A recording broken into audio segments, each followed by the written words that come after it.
Hello my dear students, कैसे हैं आप सब लोग। उम्मीद करते हैं आप सब खैरियत से होंगे। तो आज हम स्टार्ट करने जा रहे हैं NTS BS STS BSc nursing past paper 2023 का biology portion for the Sheikh मोहतरमा Benazir Bhutto medical university Larkana Benazir college of the nursing. तो वेलकम करते हैं आपको मेडिको साइंस के इस यूट्यूब चैनल पे, medico science the name of smart and easy education. तो स्टार्ट करते हैं अपना लेक्चर। फर्स्ट क्वेश्चन है the process of digestion starts from. Digestion का जो प्रोसेस होता है वो स्टार्ट होता है माउथ से। माउथ में हमारा जो स्टार्च होता है वो स्टार्ट होता है डाइजेस्ट होना, और हमारे सलेवा में एक एंजाइम होता है जिसका नाम है सलेवरी अमाइलेज। ये एंजाइम इसको डाइजेस्ट करता है स्टार्च को। तो इसका जो ऑप्शन होगा, करेक्ट ऑप्शन होगा, वो होगा B, mouth. Then what is the dental formula of the human beings. Human beings के लिए कौन सा डेंटल फार्मूला होता है। ये है एक साइड का है 2123 बाय 2123। 2 हमारे इंसिजर्स है, 2 incisors, 1 canine, 2 premolars and 3 molars. ये आपने आपकी जो अपर जाए उनको हमने लेफ्ट और राइट साइड में डिवाइड किया, तो आपकी ये निकल के आई 2123। इसको जब हम 2 से मल्टीप्लाई करेंगे तो यहाँ पे आ जाएगा 2 into 2 4, 2 and 4 6. This is the only for left and right upper jaw. Then the same value will for be the lower jaw.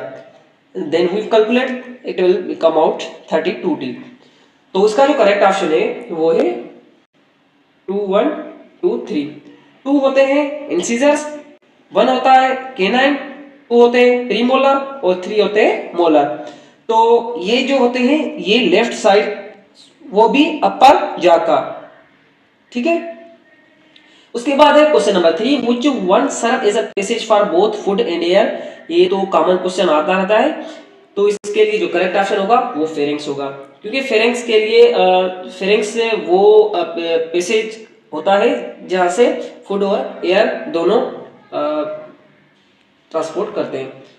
Question number 4 है which one is not a part of large intestine. Large intestine का कौन सा part नहीं है।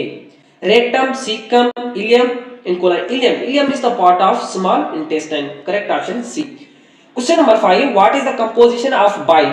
ये जो bile है वो सीक्रेट करता है लिवर, और ये जो बाइल बनी होती है ये होती है bile pigment and bile salt.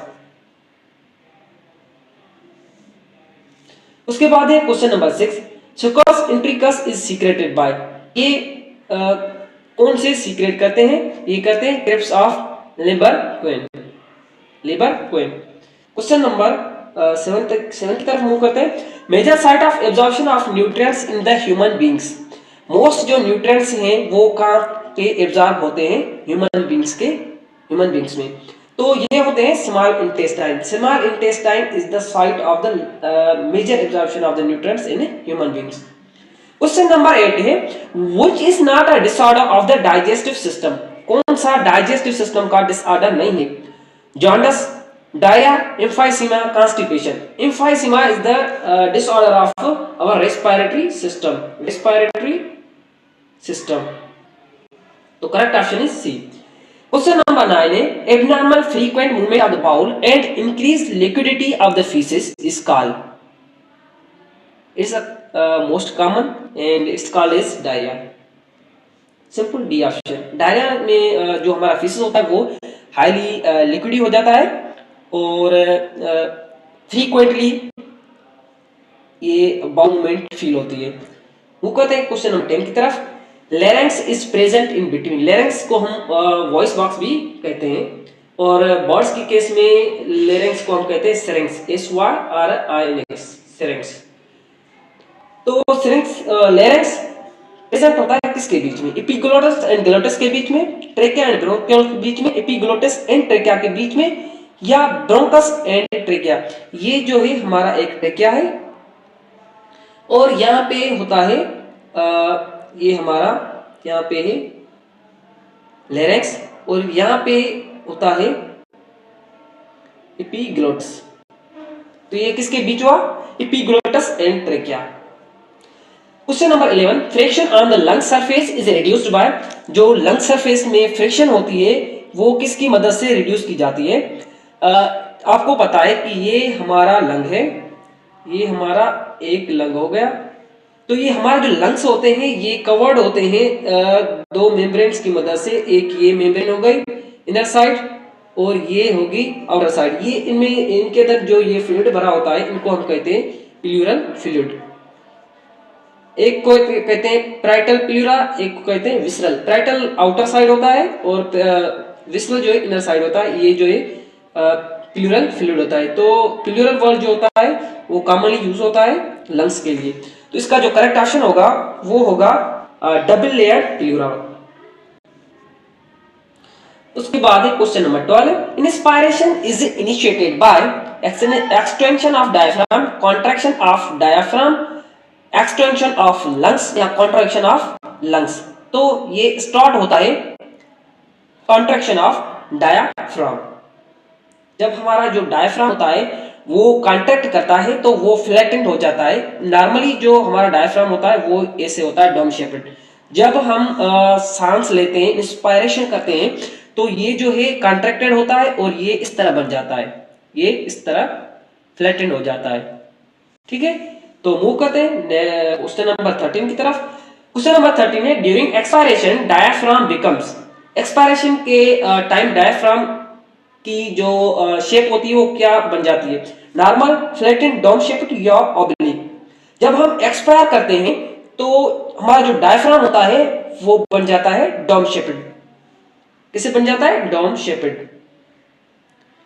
क्योंकि जब हमने इंस्पायर किया था तो हमारा जो डायफ्राम था वो फ्लैटेंड हो गया था। तो जब हम एक्सपायर करेंगे तो डायफ्राम फिर से हमारा नॉर्मल कंडीशन, नॉर्मल पोजीशन में आ जाएगा, वो होती है डोम शेप्ड। दो करेक्ट ऑप्शन है सी। क्वेश्चन नंबर 4 है, 14 है, the lungs are surrounded by membrane called pleura. This is a simple pleura, हमने पिछली क्वेश्चन में भी आपको बताया। क्वेश्चन नंबर 15 है, primary site of gases exchange in the humans is, हमारे लंग्स जो बने हुए होते हैं वो होते हैं alveolar. Alveolar are the main site, primary site of the gases exchange in the humans. Question number 16, alveolar of the lungs are lined by, जो अल्वियोलार होती है लंग्स की वो किससे लाइन होती हैं? तो वो होती है स्क्वामस एपिथेलियम। ये एक अल्वियोलार है, ये लाइन होती है ऐसे स्क्वामस एपिथेलियम की मदद से, ये स्क्वामस एपिथेलियम है। ठीक है, उसके बाद मूव करते हैं question number 17, define sanitation. Sanitation एक प्रोसेस है जिसमें हम कोई लिक्विड होता है जिसको हम सैनिटाइजर कहते हैं, वो अपने हाथों पे लगाते हैं ताकि उससे जो जरासीम वगैरह होते हैं, वायरस, बैक्टीरिया, वो सर्वाइव नहीं कर पाते। ये एक हाइजेनिक प्रोसेस होता है, हाइजेनिक प्रैक्टिस होता है ताकि हम बीमार कम हो सके। तो ये इसका जो करेक्ट ऑप्शन होगा hygienic practice to promote health. Question number 18, name the scientist who observe a living cell for the first time. किसने ऑब्जर्व किया था लिविंग सेल फर्स्ट टाइम?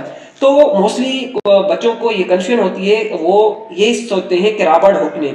नहीं भाई, रॉबर्ट हुक ने जो ऑब्जर्व किया था वो डेड सेल था, वो एक कार का सेल था, वो डेड सेल था और उनको सिर्फ सेल वॉल ही नजर आई थी और नहीं कुछ आया था नजर। तो जिसने फर्स्ट टाइम ऑब्जर्व किया था लिविंग सेल वो था एंटी वॉन लिवोन, जिसने माइक्रोस्कोप इन्वेंट किया था। और ये जो था लिविंग सेल ये था एक बैक्टीरिया, इसने बैक्टीरिया ऑब्जर्व किया था, वो एक कंटामिनेटेड वाटर था उनके अंदर रैंगिंग कर रहा था। ठीक है, question number 19, the most likely method used to determine ultra structure of cell organelle is, जो अल्ट्रा स्ट्रक्चर सेल ऑर्गेनेल की हम देखते हैं वो किसकी मदद से देखते हैं? वो देखते हैं इलेक्ट्रॉन माइक्रोस्कोपी की मदद से। Question number 20, cell theory was formulated by, cell theory किसने फार्मुलेटेड किया था? सेल थ्योरी किसने दिया था? रॉबर्ट गाउ ने दिया था, रॉडल्फ विट्टियो ने दिया था, श्लाइडेन एंड शिवान ने दिया था, या रॉबर्ट एंड्रू ने दिया था? तो यहाँ पे सी ऑप्शन होगा, C option, Schleiden and Schwann. This is the correct option. Question number 21, the genetic material is naked in, genetic material surrounded किसी भी मेम्ब्रेन के थ्रू सराउंडेड नहीं होता है, वो किस में पाया जाता है? एक होता है यूकेरियोटिक सेल, जिसको हम ट्रू सेल भी कहते हैं, क्योंकि इनमें जो न्यूक्लियस होता है वो, ये हमारा एक न्यूक्लियस है, वो सराउंडेड होता है डबल लेयर्ड मेम्ब्रेन के थ्रू। और एक होता है प्रोकैरियोटिक सेल, जिसमें जो हमारा जेनेटिक मटेरियल होता है वो नेक्ड होता है, वो किसी मेम्ब्रेन के थ्रू जो है वो सराउंडेड नहीं होता। ये है हमारा प्रोकैरियोटिक सेल, और ये है यूकेरियोटिक सेल। तो इसका करेक्ट ऑप्शन होगा prokaryotic cell. Question number 22, eukaryotes made entire body of protist, fungi, plants, all of these. इन ऑप्शन में से कौन से ऑर्गेनिजम्स हैं जो कंप्लीटली यूकेरियोट्स के बने हुए हैं? तो all of these are the made of eukaryotic cells. Question number 23, the lipid component of cell membrane consist of. जो लिपिड कंपोनेंट होता है सेल मेम्ब्रेन का, वो किस पे मुश्तमिल होता है? लिपिड पे मुश्तमिल होता है, फास्फोग्लाइसाइड पे मुश्तमिल होता है, हाइड्रोफोबिक लिपिड्स, या नन ऑफ दीज? तो फास्फोग्लाइसराइड्स, आप परेशान हो रहे होंगे फास्फोग्लाइसराइड्स क्या हो, हमने तो पढ़ा था फास्फोलिपिड। हाँ, ग्लाइसराइड्स क्या होता है? ग्लाइसराइड्स होता है, ग्लाइसराइड ये भी लिपिड है, ठीक है। इसाइल ग्लाइसराइड हम पढ़ेंगे, इसाइल ग्लाइसराइड, ग्लाइसराइड, इसाइल ग्लाइसराइड। The lipid component of cell membrane consists of phosphoglyceride. Question number 24. Which of these is not a function of Golgi apparatus? Material packaging, secretion, membrane transformation, site of protein synthesis. This is the highly simple question, because the site of protein synthesis is the ribosomes. Or in the rough endoplasmic reticulum also protein is synthesized, but the main site of the protein synthesis is the ribosome. Question number 25, adipose tissue is a type of loose connective tissue, dense connective tissue, specialized connective tissue, or none of these? तो adipose tissues ये वो tissues होते हैं जहाँ पे lipid जो है वो डिपॉजिट होता है। तो ये जो टिश्यूज होते हैं वो लूज कनेक्टिव टिश्यूज होते हैं।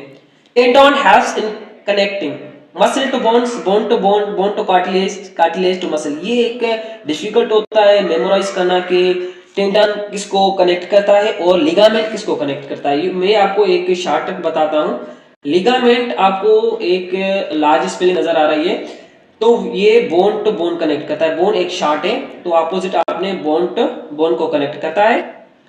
और ये जो टेंडन है ये आपको एक शार्ट सी नजर आ रही है, तो ये कनेक्ट करती है मसल टू बोन्स।